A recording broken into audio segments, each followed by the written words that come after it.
This is Quarter Notes with DCC. I'm Eric Taylor, Artistic Director for the Detroit Children's Choir.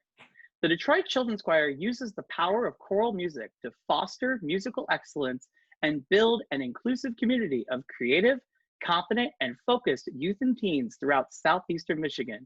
And one of the ways that we develop our mission is by taking the opportunity to interview artists, musicians, singers, composers, songwriters, and amazing musicians throughout the city of Detroit to talk about their experience and advice that they would give to our students. And it is my pleasure to introduce an outstanding musician, amazing violinist, Sonia Lee. Hello. Hello, Maestro Eric Taylor. We are so excited to be talking to you. I say we because our children were the inaugural members of your incredible Detroit Symphony Youth Choir, and they loved every rehearsal, which they never missed. They loved every single concert, which you just inspired them so immensely with. Thank you so much. William and Trinity are amazing musicians, and it was so cool to have them be a part of the Detroit Symphony Youth Chorale, and it was just an amazing opportunity for our high school students to participate. It was just so awesome. So thank you, Sonia. Oh my gosh. So how have things been going in the violin world?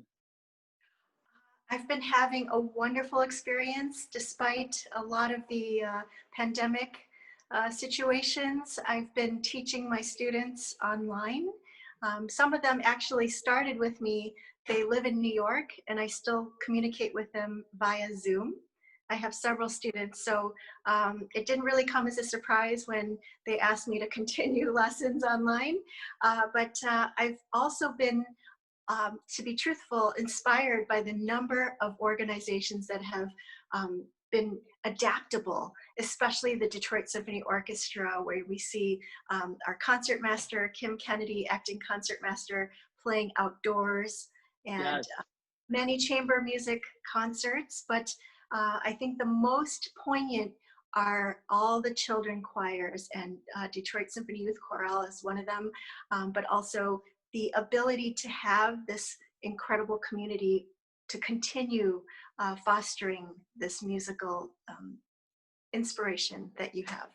Thank you so much. Thank you. And yes, like with everything that's going on in our world right now, I always find that the arts are what really bring us together and really drives the community aspect, even in the craziest of times. So it makes the work of all arts organizations like Detroit Symphony Orchestra, Detroit Children's Choir, Detroit Symphony Youth Chorale to be able to really build that community up. And I think that's just so important.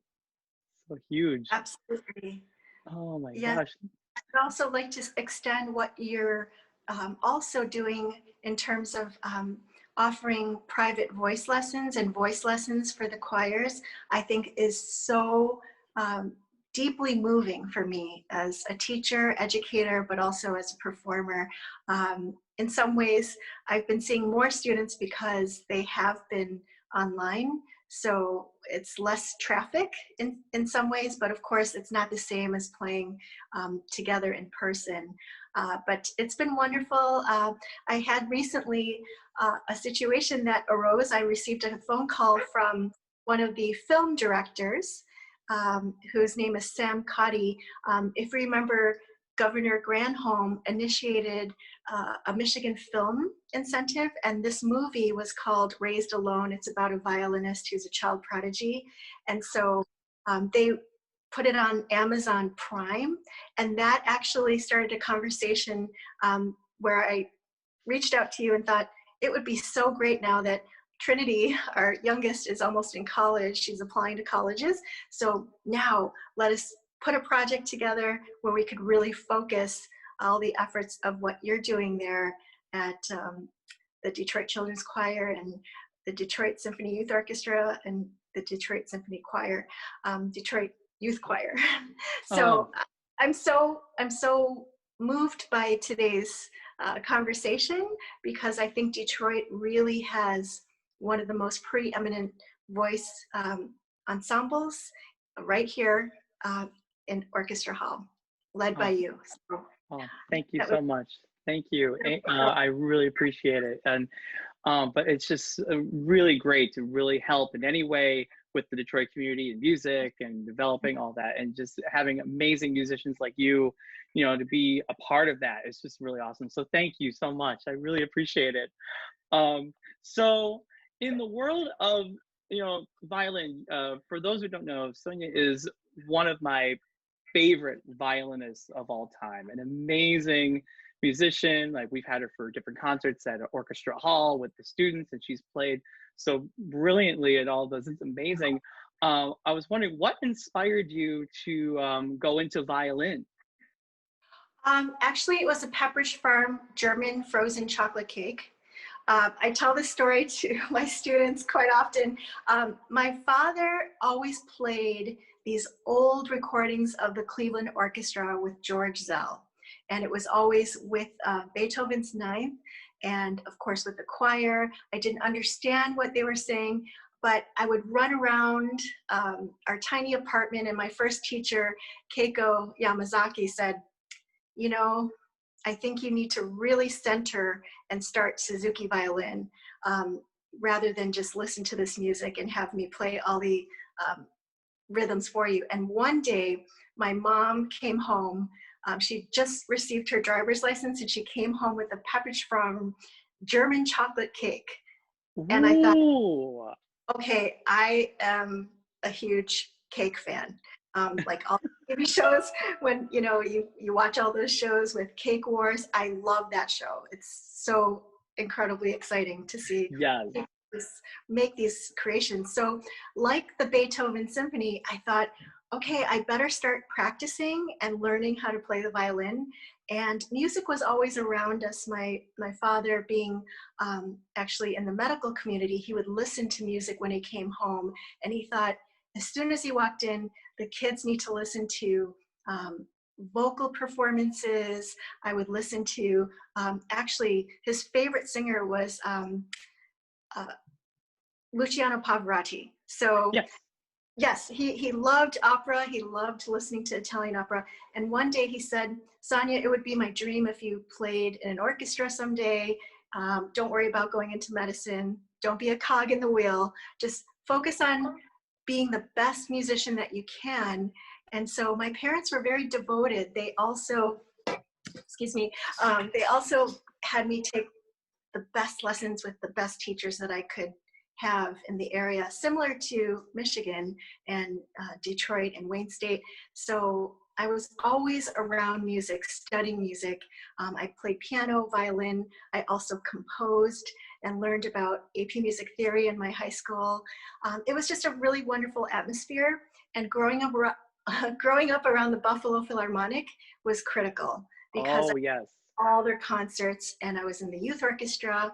I think at one time I was traveling to New York on the weekends to study for pre-college at Juilliard. And I have to say, all of you out there who are really devoted to music, don't give up. I'm the prime example of somebody who would always fail the first time. For example, I didn't get into pre-college at Juilliard, and there's a scene in Sesame Street where Don Music sits at the piano, and he was just like frustrated, and he couldn't compose something, and he would just kind of lean down. But I did not let that stop me. I drew a picture of Itzhak Perlman, and I said, someday I'm going to go to the same school that he did. And sure enough, finally I got in, and I was at Aspen every summer and Tanglewood. I don't really talk a lot about myself just recently. Oh, It was always about the family, just like your parents were so devoted to you and your brother and sister. But lately I've been just really, really happy with sharing my knowledge with students, but also in chamber music, coachings, and also here with you. So if you have a dream and you want to become, the next great artist, please, we need more artists, yes. especially in this universe right now. So one of the things I always tell our students, so we have our Zoom rehearsals right now, but even in like physical room rehearsals and voice lessons, I always tell the students, like, no matter where you go, you better not stop singing.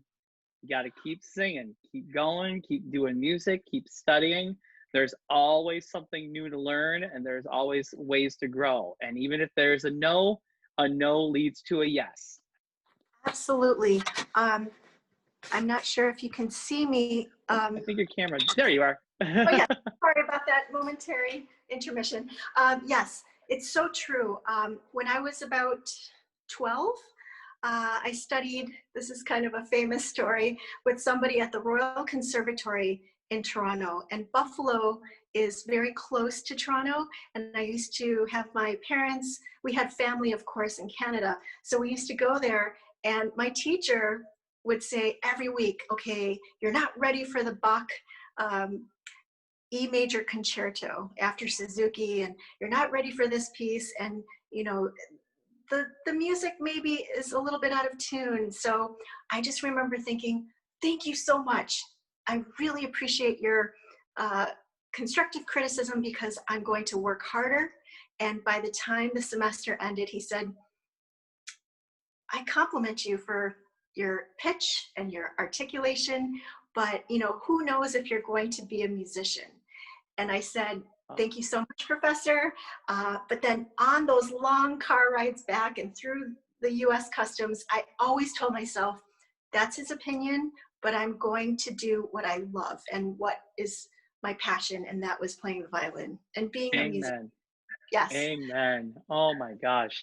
And you know what? You're talking about all the great musicians that have ever been like come out of this world. And I always think about, there were so many times trying to think there's I think about all the times where they hear that same story of it's a no, or you're not good enough, when all of a sudden they're the ones that end up getting the Grammys. They're the ones that are working hard and, you know, following their passions and doing all that. I mean, some like the hard, you know, there's always that phrase, the hardest working people in show business, you know, and they always get out on top, you know. So it's, you got to keep moving, got to keep trying, got to keep doing new things.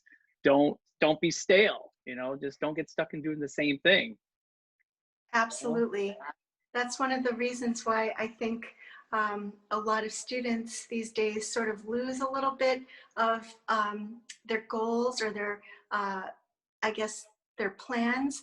But it's really important to know that just one little setback, it doesn't mean anything. If you're convinced that this is what you want to do, there are so many ways to have an enriching career in music. Everything in life is difficult. I remember one summer I went to Aspen, and I was paired with this pianist, and he was really, really sort of intimidating. He was playing Rachmaninoff piano concerti, and said to me one day, how would you like to play through the entire Beethoven violin and piano sonata repertoire? And I said, that's easy for you, because you're from a musical family. His father turned out to be Lauren Mizell. Oh, okay. His father is a concert pianist.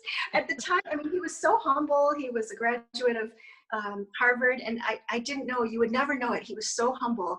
But I think even though he's not actually a pianist anymore, he's still playing and he writes musicals. He's now a full-time attorney working for civil rights, by the way. Oh, and yes. He's so funny, because he said to me, Sonia, everything in life is difficult. Whether you decide to become an MD, PhD, or a football player, a basketball player, or even such as yourself, a great music director, I really, really firmly believe that you have to follow what you're most passionate about. And please don't give up your dream, because I was one person that decided, okay, no matter what happens, whatever I would say travails happen in my career, it's all about the music and sharing it with others. Absolutely, absolutely. And now Sonia, you've had so many experiences, like you know, performing throughout the community and doing different recordings. Is there one, and I know this is like one of those the hard questions, is there one that really sticks out in your mind as like, wow, I can't believe I did that in my career, and that was so awesome to be able to do?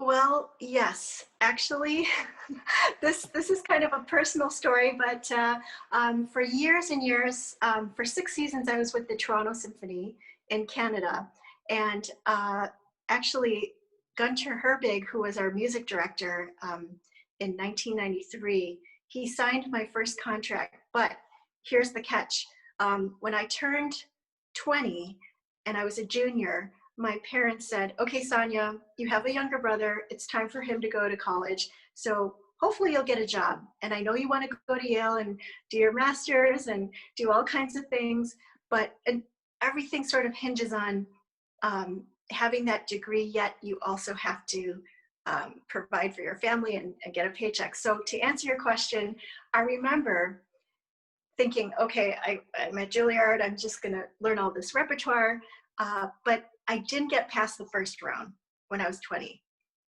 Everything sounded Okay. similar.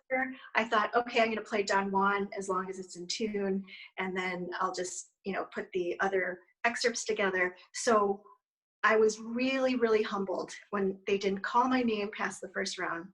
Then the second time they happened to have an international violin audition opening, and I was a senior. And this time I didn't tell anybody that I was auditioning. I simply said, okay, I'm going to work harder than I ever have in my entire career.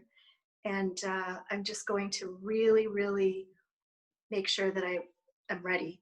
So when I signed my contract, they said, you didn't play anything like you did the year before. It was much, much more polished.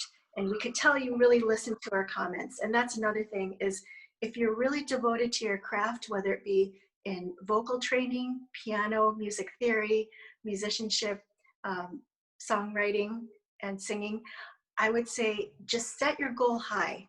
A lot of people doubted that I could get a job right out of school while I was still in school, but I know, Eric Maestro, you also have had wonderful opportunities because you believed in your mission, but also the indomitable spirit that you had to communicate your artistry.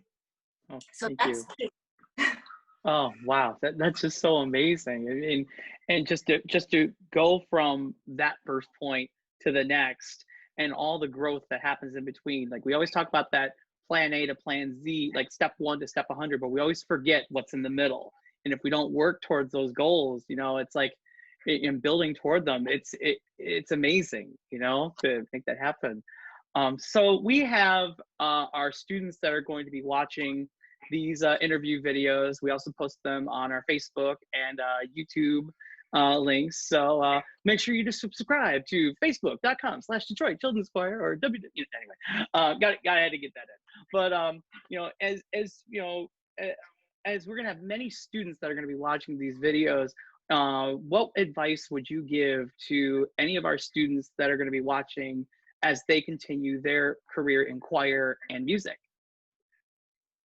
I think we're living in an incredible time. I think if Maestro Leonard Bernstein were alive, he would take this platform of being universal, whichever platform, of course, Facebook, because of our beloved choir, but there are so many amazing opportunities to do things online now more than ever. You don't need a car. You don't have to have your driver's license to go and hear a concert or go listen to a concert at the Hill, especially at the Orchestra Hall. We're so lucky to have a world-class choir with you leading us, but also my advice to all of you is to listen to your inner voice, follow your dreams, and do not miss out on an opportunity. For example, if somebody asks you, how would you feel about singing for the Ford Motor Company with your choir here and with Eric Taylor? I would take that opportunity. Definitely open yourselves to opportunities that you wouldn't have necessarily in your high schools or your middle schools, or is it starting for middle school? Elementary, grade 3. Grade 3, okay. Yep. See, you're all prodigies. This is part of the biggest plan. I just love the fact that they start so young now with their voices, and this is your community. As you grow older and you graduate from high school and go to college and music schools, This is your network. Be open. This is your colleague base. I've known Maestro since he was very young, and now he is this very, very prominent music director, and I'm so thrilled for all of you. So keep your minds open, your hearts very, very fulfilled with making music, and you will always achieve your dreams. I think that is an amazing note to end on. That's so amazing, Sonia. Just thank you so much for taking the time to talk with us today, and all that you do for music and everything that you do. And just thank you so much for taking the time to talk to us today. Oh, it's my honor, and all the best. And please know all of you students are so fortunate to have this incredible opportunity with your music director. Thank you so much. Thank you. And on that note, this has been Quarter Notes with DCC. I'm Eric Taylor with Sonia Lee. Have a great day. Bye.